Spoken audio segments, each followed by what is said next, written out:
Hello everyone. BEd के examination अब आपके सिर पर आने वाले हैं। जनवरी से जो है बीएड का पूरी तरीके से एग्जामिनेशन स्टार्ट हो जाएगा। दिसंबर में भी एग्जाम है। तो जो लोग भी BEd first year and second year में है उन लोगों को ये जानना बहुत जरूरी है कि आप लोगों को कॉपी कैसे लिखनी होती है। स्पेशली जो क्वेश्चन 16 नंबर का पूछा जाता है, 16 मार्क्स वाले क्वेश्चन, 20 मार्क्स वाले क्वेश्चन, 12 मार्क्स वाले क्वेश्चन का आंसर हम कैसे लिखें। सबसे पहला कंफ्यूजन तो आपको रहता है कि हम कितने पेज में आंसर लिखें और कैसे लिखें कि हमें जो है अच्छे से अच्छा मार्क्स मिल सके। तो आज हम लोग जो है इसी के बारे में बात करने वाले हैं ये वीडियो में। और ये वीडियो आप लोग के लिए काफी इंपॉर्टेंट होने वाला है कि लॉन्ग क्वेश्चन का आंसर हम लिखें कैसे और कितने पेज लिखें कि हमें जो है पूरे में पूरा मार्क्स जो है मिल जाए। चलिए स्टार्ट करें। उससे पहले मैं आपको बता दूं कि हमारे इस चैनल पर बीएड के क्लासेस लिए जाते हैं, नोट्स दिए जाते हैं। हमारा जो ऑफिशियल ऐप है कैटलिस्ट सोनी, वहां पर आप लोगों को जो है यूनिवर्सिटी वाइज हर एक यूनिवर्सिटी का जो है क्लास चलाया जाता है।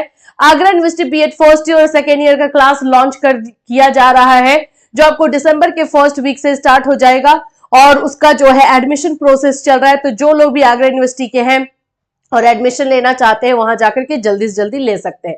साथ ही साथ CCS university, Chaudhary Charan Singh university BEd first year, Chaudhary Charan Singh university BEd second year, IGU, MDU, CRSU, Gurugram, इन सभी के क्लासेस जो है चल रहे हैं। अगर आप इनमें से किसी भी यूनिवर्सिटी के हैं तो पर्टिकुलर ये क्लास आप जाके देख सकते हो। इसमें आप लोगों को जो है क्लासेस दी जाती है, उसका पीडीएफ अलग दिया जाता है, नोट्स दिया जाता है, गेस्ट क्वेश्चन दिए जाते हैं, पीवाईक्यू दिया जाता है, हर तरह से तैयारी करवाई जाती है। और पिछला हमारा जो बैच था उसका परफॉर्मेंस भी काफी अच्छा रहा। तो आप लोग चाहें तो उस क्लास से ज्वाइन हो सकते हैं। उसके लिए आपको हमारे ऐप कैटलिस्ट सोनी पर जाना होगा, वहां से आप लोग जो है एनरोल हो सकते हैं।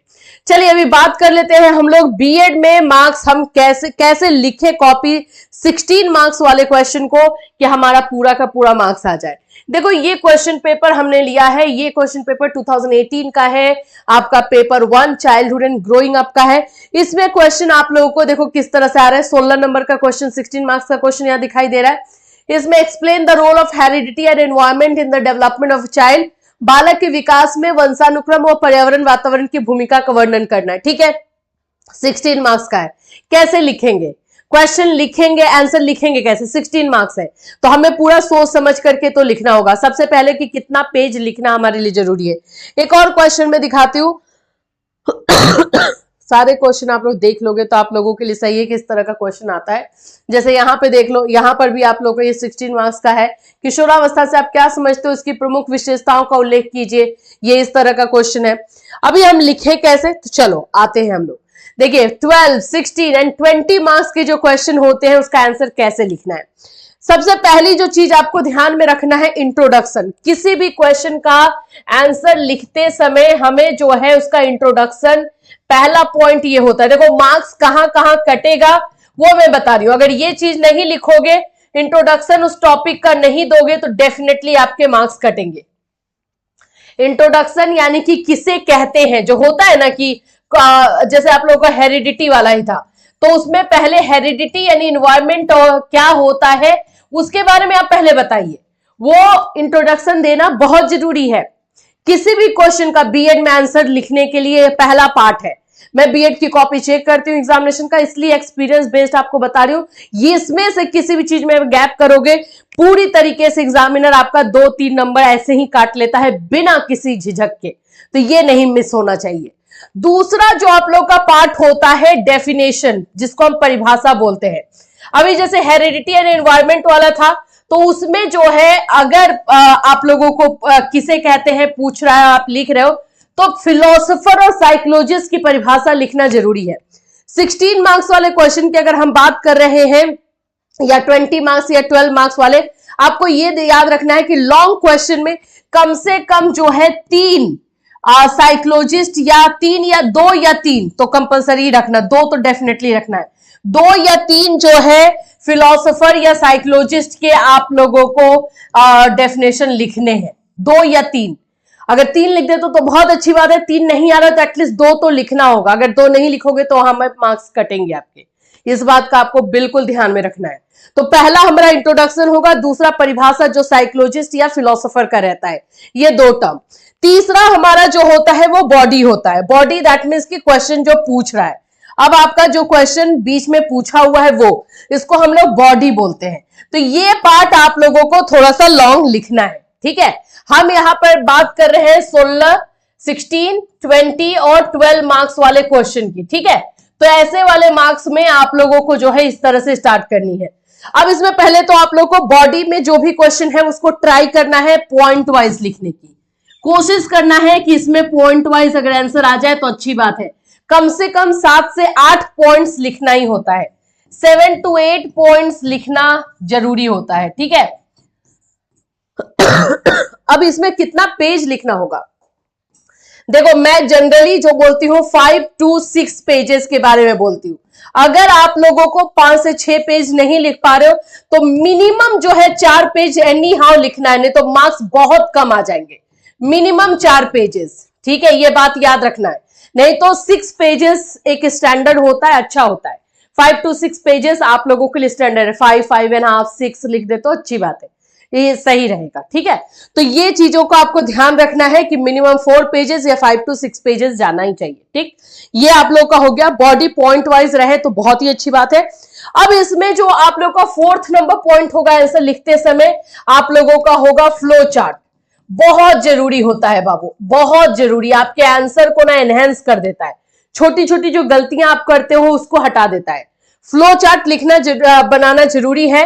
5 नंबर में आप लोगों का रहेगा कंक्लूजन, जिसको कि हम निष्कर्ष बोलते हैं। ये ट्राई करोगे कि आप अपने शब्दों में लिखो तो ज्यादा अच्छा रहेगा। निष्कर्ष जो है अपने शब्दों में लिखोगे तो अच्छा रहेगा। जैसे हेरिडिटी एंड एनवायरमेंट के बारे में था, आनुवांशिकता और पर्यावरण, तो नीचे में लिख सकते हो उपयुक्त कथनों के आधार पर हम ये कह सकते हैं कि हेरिडिटी एंड एनवायरमेंट एक दूसरे पे इंटरडिपेंडेंट है। और इस तरह से आप 2 लाइन ही लिखो, 3 लाइन लिखो, लेकिन कंक्लूजन लिखना जरूरी है। इसमें से मैंने आपको 5 पॉइंट्स बताए हैं, ये स्टेप्स हैं। अगर कोई भी आप मिस करते हो तो आपको 2, 3, 4 नंबर, मतलब जैसे मानो इंट्रोडक्शन मिस कर गए, टीचर ने 2 नंबर यहीं से काट लिया। अब आपके अगर 16 मार्क्स में से कितने 14 बचे, मान लेते हैं आपने डेफिनेशन नहीं लिखा है, यहां से 2 नंबर गायब हो गया, 4 नंबर खत्म। आपका बचा कितना, 12 बचा। बॉडी तो आप लोग लिखोगे ही, पता है बॉडी बच्चे जनरली लिखते हैं। कंक्लूजन नहीं लिखे, 2 नंबर यहां से खत्म, 6 नंबर तो ऐसे निकल गया, बचा 10 नंबर। 10 नंबर में भी बॉडी में किस तरह से लिखा है, फ्लो चार्ट बनाया नहीं बनाया, वो सब देख करके 16 में से आपको 7-8 नंबर मिल जाते हैं। इसीलिए आप लोग पूरा क्वेश्चन करके आते हो तो भी आपको सही है जो है मार्क्स नहीं मिलता है। बहुत बार मैंने सुना है सब बच्चे बोलते हैं कि मैम हमने तो पूरा लिखा था, पता नहीं ऐसे मार्क्स कैसे आ गए, इसकी वजह से आते हैं। तो ये सभी चीजों को आपको ध्यान देखना। अब देखो मैं एक आप लोगों को जो है दिखा रही हूँ क्वेश्चन लिखने का जो है तरीका। पेजेस और सारी चीजें जो मैंने आपको बताई है उसको बिल्कुल फॉलो करोगे। कुछ चीजें यहां पर आप देख सकते हो, यहां पर आप लोग देख सकते हो, इसमें आप लोगों को दिखाई दे रहा होगा जैसे कि यहाँ पे दोस्त लिखा हुआ है, तो दोस्त के बाद यहां पर आप देखोगे पॉइंट में जो है चीजें इस तरह से बताई गई हैं।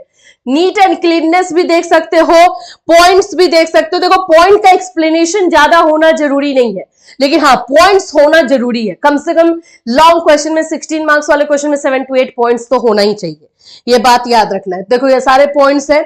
इसके बाद आप देखोगे तो इसने एक फ्लो चार्ट बना करके पूरा मामला सेटल कर दिया। अगर कहीं पे कुछ गड़बड़ी है तो भाई ये पॉइंट्स हमने बना दिए, ये फ्लो चार्ट हो गया। जो जो वहां लिखा हुआ वो इसने यहां पर अपना दे दिया है। तो अब इससे क्या है, एग्जामिनर को समझ में आ गया कि इस बच्चे को पैटर्न पता है कि बीएड में हमें आंसर लिखना कैसे होता है। ये फ्लो चार्ट आप पॉइंट्स लिखने से पहले भी बना सकते हो, बाद में भी बना सकते हो, कोई इश्यू नहीं है। आप पहले में आप लोग को बाद में बनाने बोलती थी, लेकिन अब मैं बोलती हूँ कि आप पहले बना दिया करो, ताकि अगर आपने फर्स्ट पेज में कुछ गलती की है तो एग्जामिनर आपका फ्लो चार्ट देख करके थोड़ा इमोशन हो जाए, इमोशनल होता है ना भाई, साइकोलॉजी इफेक्ट, तो वो चीजें हो जाए। इसलिए इसको पहले बना दोगे तो और ज्यादा अच्छा रहेगा, ठीक है। उसके बाद एक्सप्लेनेशन देखो, जैसे शिक्षा मनोविज्ञान की विधियां लिखना है, ये पैसेज में ही जा रहा है, पैरा में जा रहा है, तो इस तरह से सेंटर में लिख करके अंडरलाइन मार दिया, यहाँ पे इसको हम कर दिए। फिर उसके बाद इसको भी हम लोगों ने इस तरह का फ्लो चार्ट दिखा दिया टेबल पे। तो ये लिखने का तरीका है। अब ये टेबल पे देखो फ्लो चार्ट इसने पहले ही दिखाया है, ठीक है, बाद में एक्सप्लेन कर रहा है, तो निरीक्षण विधि है। अब यहाँ पे देखोगे तो यहाँ पे अंतर्दर्शन विधि बीच में लिख करके इसका एक्सप्लेनेशन नीचे दे रहा है। आजकल जो हो गया है, आंसर का जो पॉइंट है जिसको एक्सप्लेन करना है उसको बीच में लिखकर अंडरलाइन करो एंड देन एक्सप्लेन करो, ताकि वो चीजें जो है एग्जामिनर के चीज दिमाग से निकले नहीं और आप उसको अच्छी तरीके से दिखा सको। तो ये आप लोगों का जो है एक आंसर लिखने का तरीका होता है बीएड में, जिससे कि आप लोग अच्छे से अच्छा नंबर लेकर के आ सकते हो। अब ये सारा स्टेप आप लोग फॉलो करते हो ना, तो टीचर ज्यादा से ज्यादा कोशिश करेगा तो 1 से 1.5 नंबर आपका काटेगा, मैक्सिमम 2, इससे ज्यादा नहीं। मतलब अगर ये 16 नंबर का क्वेश्चन है 16 मार्क्स का, 14 मार्क्स तो आपको एनी हाउ दे करके जाएगा, क्योंकि आपने पूरा प्रोसेस फॉलो किया है। आपने कोई भी एक ऐसा प्रोसेस छोड़ा नहीं है जिसमें कि वो 2 नंबर एग्जैक्टली काट ले, ऐसा आपने कुछ भी नहीं छोड़ा है। तो डेफिनेटली वो आपको, अगर थोड़ा बहुत उसको कहीं मिस्टेक दिखाई आपसे खुन्नस है या फिर मूड ऑफ भी है उसका, तो भी आपको 14 मार्क्स तो देकर ही जाना है। तो प्लीज इन सभी चीजों को फॉलो कीजिए और अपने मार्क्स अच्छे लेकर आइए बीएड में। ये बहुत ज्यादा जरूरी है आप लोगों के लिए जानना। सिर्फ पढ़ लेने से नहीं होता है बीएड, ये वैसा नहीं है। बीएड में आप दूसरों की कॉपी चेक करने जाने वाले हो, तो आपको भी तो पैटर्न पता होना चाहिए कि आंसर लिखते कैसे हैं। नहीं पता होगा तो फिर क्या ही आप चेक करोगे। समझ में आया? तो ये चीजों को आपको फॉलो करना है। अगर आपको कोई डाउट रह जा रहा है तो हमारा जो 4 बजे का लाइव क्लास होता है उसमें आकर के आप अपने सारे डाउट्स क्लियर कर सकते हो। फिर मिलूंगी, till then take care everyone.